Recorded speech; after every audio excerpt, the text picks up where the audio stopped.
Yaurana, bienvenue dans votre journal de ce jeudi 28 août au sommaire de ce soir.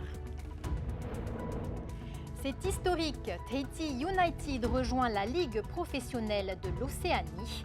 L'OFC a donné son feu vert, le club de haut niveau voit le jour. Et pour en parler, nous recevons ce soir le sélectionneur de Tahiti United, Samuel Garcia. Allons-nous vers un retour aux urnes? Après l'annonce de François Bayrou, la menace d'une dissolution à l'Assemblée nationale plane. Les députés polynésiens se préparent à ce scénario. Réaction dans ce journal.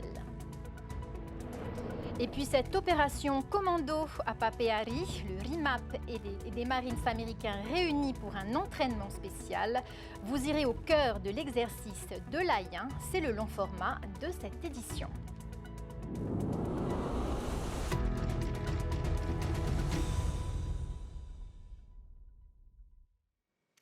Un hommage à François Quinckhis. Le palais de justice de Papeete a salué la mémoire de cette figure du droit. Avocat, ancien bâtonnier, il a marqué la profession par son engagement. Magistrats, personnel, confrères, ils étaient nombreux sur les marches du palais de justice. Sam Teinauri. Il a su rester, je crois, proche des gens et finalement nous faisons, je crois, un métier avant tout humain. Les personnes qui ont côtoyé François Quinckhis parlent surtout d'un avocat avec de grandes qualités professionnelles et humaines, même ceux qui ont eu à l'affronter devant les tribunaux. C'était un adversaire, un confrère redoutable, et qui plaidait extrêmement bien.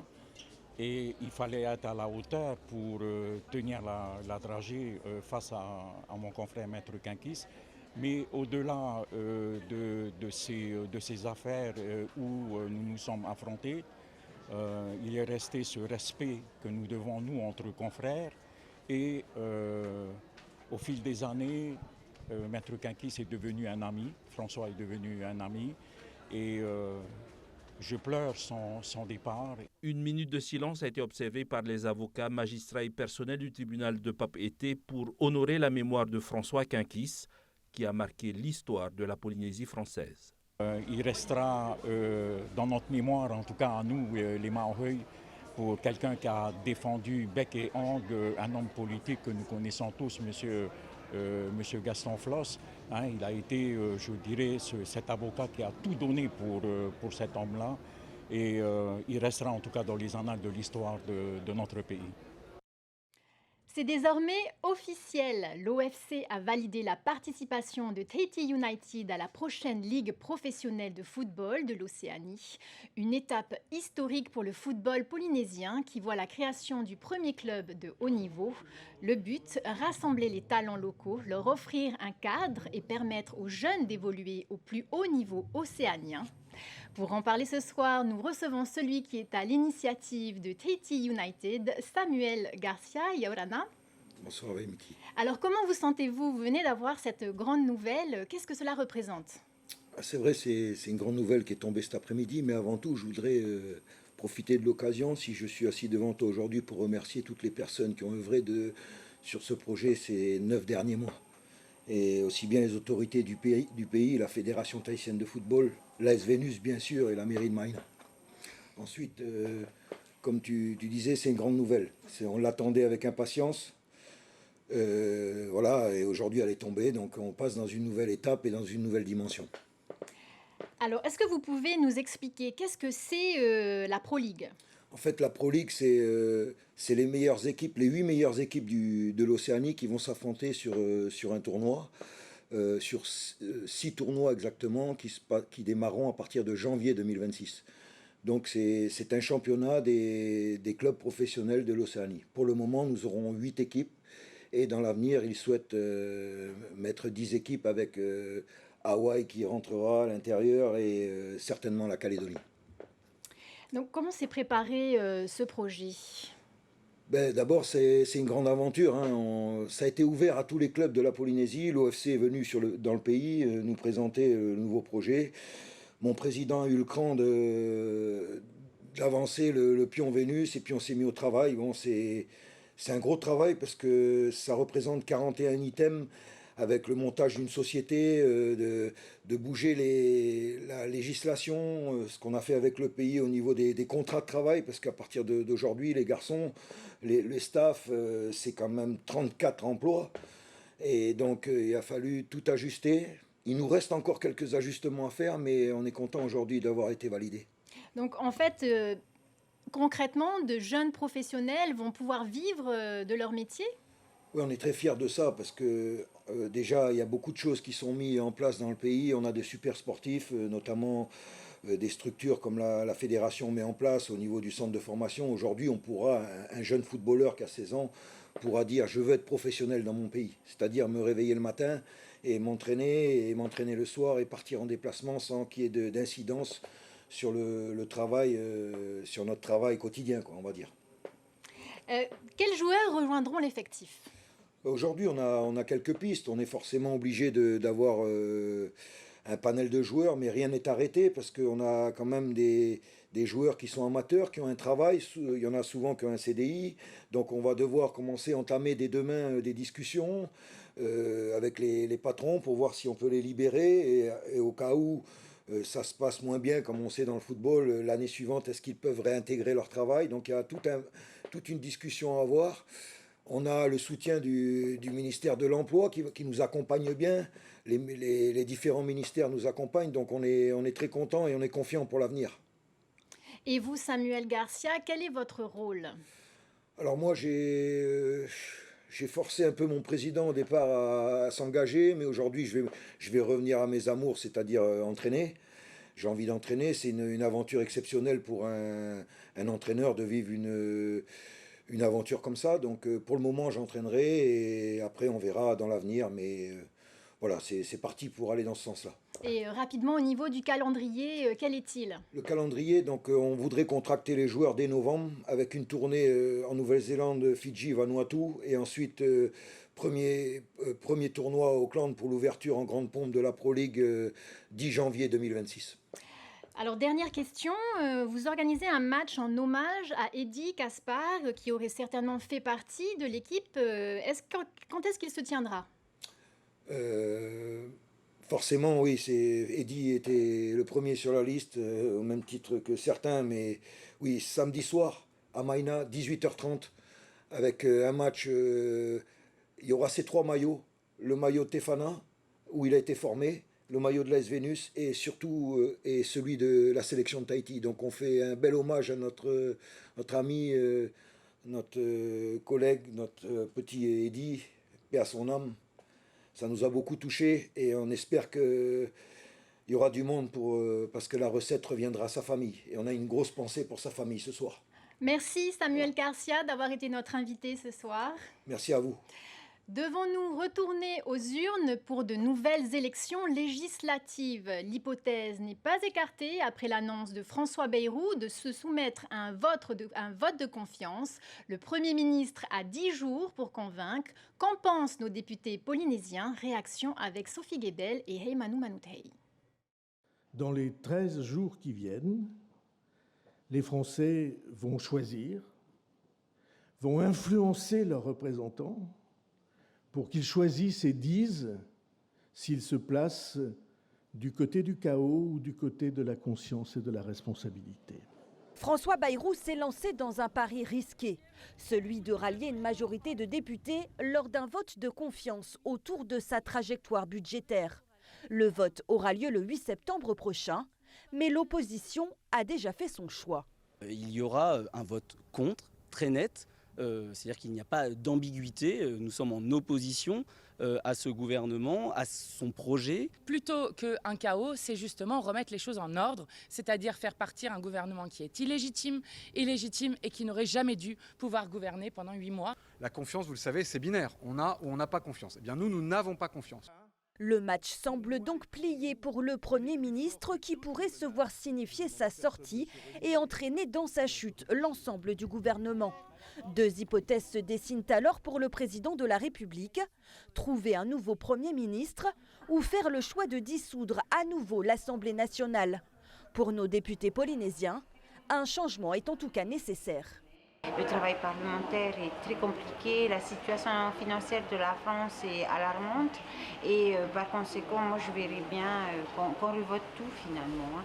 Que ce ne soit pas seulement l'Assemblée, mais même au niveau de la présidentielle.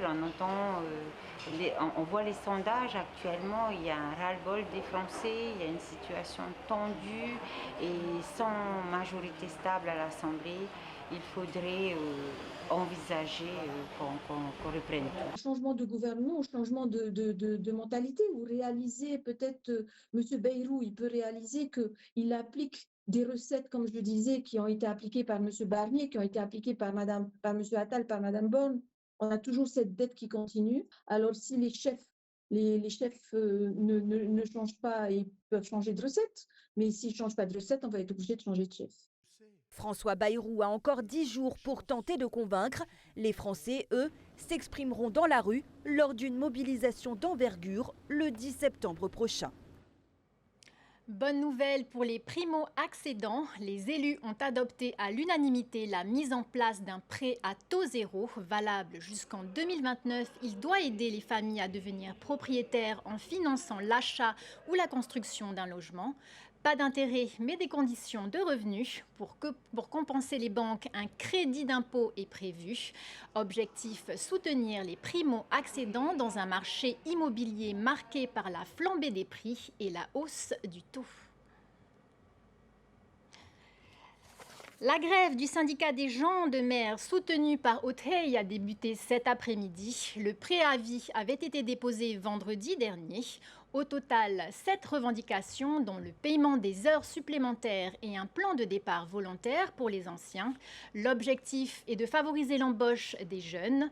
Ces points figuraient déjà dans le protocole d'accord signé en mars avec le pays. Le départ du navire Tahiti Nui vers les Gambiers, prévu demain, pourrait être compromis. Ouvrir le marché du travail aux personnes en situation de handicap, c'est l'objectif du job dating organisé aujourd'hui à la présidence. Une trentaine de candidats présélectionnés ont rencontré des recruteurs de plusieurs secteurs. Une rencontre essentielle pour rappeler que les compétences sont partout. Thomas Chabrol. Maïva est non-voyante. Ce n'est pas la première fois qu'elle participe à un forum de l'emploi. Elle s'intéresse au métier d'accueil et de téléconseil après avoir effectué plusieurs stages. Sa cécité nécessite une adaptation au sein de l'entreprise, mais Maïva veut rassurer son futur employeur, des solutions simples existent. Il faut que les entreprises sachent que c'est un poste à adapter, mais qu'ils ont un peu les outils. Par exemple, au niveau des ordinateurs, il y a le narrateur audio sur les nouveaux Windows que l'on peut activer. Ces rendez-vous sont une opportunité pour ces demandeurs d'emploi en situation de handicap. Face à eux, une vingtaine d'entreprises issues de secteurs variés. Une ambition claire, recruter et faire avancer l'inclusion dans le monde du travail. En tant qu'entreprise, on a une responsabilité sociale et environnementale aussi. Donc s'il y a des gens qui sont motivés, d'où qu'ils viennent, oui, on est prêt à les accueillir chez nous et à travailler ensemble avec eux. Chaque entretien est adapté au profil du candidat. Si certains cherchent un poste pour une formation en alternance, d'autres visent un emploi à plein temps. Ça s'est bien passé pendant mon entretien. Moi, je cherche dans le secteur de services en salle, en tant qu'hôtellerie, au restaurant. Ces candidats au marché du travail ont bénéficié de remises à niveau et de formations ciblées dans les secteurs où ils postulent. Le service de l'emploi veut favoriser la diversité et l'inclusion dans les entreprises du Fénois avec le contrat convention travailleurs handicapés. Il s'agit alors d'un remboursement trimestriel et cela dépendra en fait de la catégorie de la personne. Si la personne elle est en catégorie C, donc c'est 50% du remboursement. Et si la personne est en catégorie A et B, c'est 30% alors sur le salaire brut. 1 millier de demandeurs d'emploi inscrits au CEFI sont reconnus comme travailleurs handicapés. Direction Papeari à la rencontre des Marines. Cette semaine, le RIMAP a accueilli un détachement de soldats américains à Tevayuta. Ensemble, ils ont participé à l'exercice de l'Ayen, manœuvres tactiques, échange de savoir, un rendez-vous annuel pour renforcer la coopération entre militaires français et américains. C'est un dossier signé Thomas Chabrol. Dans cette forêt, au centre d'aguerrissement du RIMAP à Papeari, les militaires traversent des parcours d'obstacles. Dans ce stage commando, des épreuves individuelles et collectives. Ce parcours nautique teste la condition physique des militaires. Un exercice peu commun pour ces réservistes américains. Ils font partie d'une unité spéciale du corps des Marines des États-Unis. Je suis prêt, je suis fatigué en ce moment, mais c'est comme ça depuis plusieurs jours. Après un exercice, c'est déjà le prochain. Allons-y. J'ai toujours ressenti l'obligation de servir mon pays et les réservistes étaient la seule façon de le faire. Persévérer, c'est se forger un mental d'acier. Fatigue physique, pression collective, cohésion renforcée. Les instructeurs français dispensent un entraînement complet. Un stage commando, c'est surtout sur la durée, c'est les fatiguer, les évaluer en situation de fatigue, voir comment ils réagissent, est-ce qu'ils continuent à commander, à donner des ordres, est-ce qu'ils ont encore leurs facultés. Donc c'est tout ça qu'on regarde en fait sur la durée. Donc une épreuve en soi n'est pas difficile, ce qui est difficile c'est de savoir durer et puis continuer à travailler et à travailler ensemble au bout d'une semaine. Cet exercice annuel est le 4e du genre, un entraînement de 3 semaines pour consolider les acquis. Du tactique à l'opérationnel, il s'agit de maintenir le lien historique entre les deux forces armées. On a à peu près les mêmes standards d'entraînement. On profite à chaque fois de notre environnement pour s'entraîner, pour travailler nos savoir-faire, travailler l'interopérabilité. Et puis ensuite essayer de toujours s'entraîner de manière plus dure. Le centre d'aguerrissement est renommé pour ses modules d'entraînement. Les soldats américains découvrent ici un environnement différent. À chaque épreuve, soldats français et américains se rapprochent, prêts à répondre ensemble aux défis de terrain. C'est un excellent exercice dans le cadre de ce partenariat. Donc, toutes les unités françaises qui passent ici en Polynésie ont l'occasion de venir réaliser une semaine d'aguerrissement ici à Papeari pour les Américains. Donc c'est une découverte, c'est tout l'intérêt d'avoir des Américains et des Français qui participent ensemble à cet exercice pour pouvoir les aider à franchir cette épreuve et aller au bout de ce stage exigeant d'une semaine. Jusqu'au 4 septembre, cet entraînement intensif ne fait pas que tester les corps, il forge les esprits, rapproche les alliés pour être prêt sur le théâtre d'opération en cas d'intervention. Parlons de l'opération Les Tortues de Cœur. Un peu plus de 12 millions de francs ont été distribués à plus de 60 associations. Le principe est simple, 1 kilo de déchets triés équivaut à 2 francs reversés. Parmi les bénéficiaires, la Saga, la Fraternité chrétienne, SOS Suicide, la Ligue contre le cancer. Précision Benoît Lerle, directeur du syndicat Fénoama, organisateur de l'opération, qui est au micro de Miritéato. Notre principe, c'est qu'effectivement, nous avons 2/3 du volume des déchets des bacs verts qui proviennent des communes, comme tu le précisais, et nous avons 1/3, c'est énorme, des professionnels qui viennent. Et si les professionnels viennent, c'est parce qu'ils ont parfaitement compris notre message, plus tu tries, moins tu payes. Donc ils préfèrent nous amener des déchets en bac vert plutôt que des déchets en bac gris, parce qu'ils coûtent 3 à 4 fois moins cher. Donc ça, c'est leur facture à eux. Mais nous, en termes de gestion, le tri coûte bien plus cher que l'enfouissement. Mais nous voulons ne pas être sur les tarifs réels.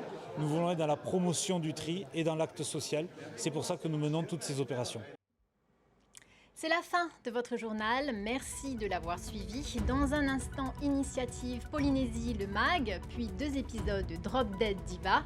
Demain, retrouvez Mika Delattre. On se quitte sur les images du Salon Art du Fénois. Le hall de l'Assemblée accueille 45 exposants actuellement. Très bonne soirée à tous, à bientôt sur TNTV.